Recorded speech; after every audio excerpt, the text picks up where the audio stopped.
એક સાથે 1 કલાક કે પછી 45 મિનિટના એપિસોડ જોવાનો સમય નથી મળતો, તો અત્યારે તમે સાચી જગ્યા પર છો. હા, યોર્સ પોડકાસ્ટ ગુજરાતી ક્લિપ્સ. આ ક્લિપ્સમાં તમને નાની નાની ક્લિપ્સમાં ઘણું બધું શીખવા મળશે. તો કોમેન્ટ અને સબસ્ક્રાઇબ કરવાનું નહીં ભૂલતા.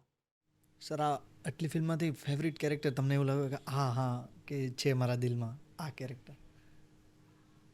નાયકીની બાબતમાં 3-4 ફિલ્મો એવી છે જે યાદ રહેશે. મારો મૈયરનો રામલો મને બહુ વહાલો છે, કારણ કે મૈયરના રામલાની જે મુગ્ધતા છે, મુગ્ધતાને આપણે ક્યારે અંડરલાઈન કરી જ નથી.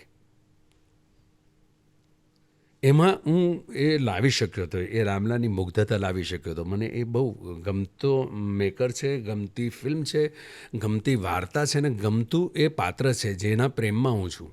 એ હું ભૂલી જાઉં છું કે એ હિતેન કુમાર જ છે. હું એ રામલાને જોઉં છું તો મને બહુ આનંદ થાય છે કે નહીં, બહુ શુદ્ધતાથી ને બહુ પ્યોરિટીથી એ કેરેક્ટર થયું હતું. બીજો મને પાલવડાનો દેવલો બહુ ગમે છે. જન્મદાતાનો વિશ્વનાથ વિરાણી મને બહુ ગમે છે. વશનો પ્રતાપ મને બહુ ગમે છે. ધુઆધારનો ઇન્સ્પેક્ટર વાઘ ગમે છે.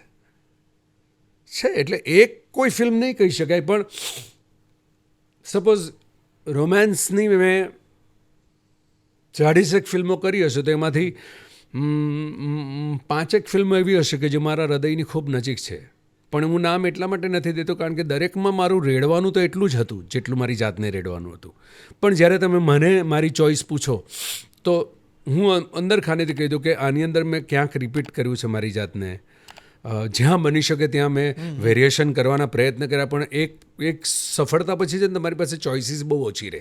કારણ કે એક સરખા રોલ મળે, એક હીરો હશે, એક હિરોઈન હશે, એમની વચ્ચે પ્રેમ થશે, એની વચ્ચે આ ઘટના બનશે જેના કારણે એ લોકોએ વિરહ ભોગવવું પડશે અને અંતે ખાધું પીધુંને રાજ કર્યું, અથવા તો બંનેનું મૃત્યુ થયું કે એક ટ્રેજિક એન્ડ હશે. આ એક ફોર્મ્યુલામાં તમે ફસાઈ જાઓ.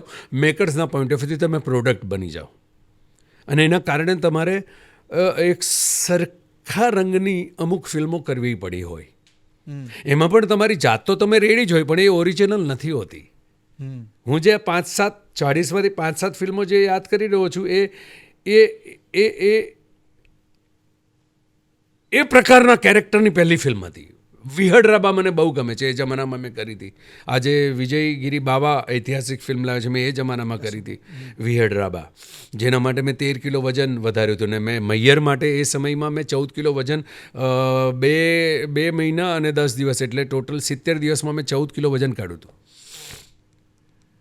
સો I enjoyed this all thing. મને આ બધું ગમે છે મારી ફિલ્મમાં. મૈયર છે. સિમરન મને બહુ ગમી કે જેમાં કંગનાની સાથે બાપ દીકરીની વાર્તાની અંદર જે નાનું નાનું કરવાનો મોકો મળ્યો, એ પણ મને ગમી ફિલ્મ. મૈયર ગમી. પાલવડે, જન્મદાતા છે. 5-7-10 ફિલ્મો છે જે મને બહુ ગમે છે.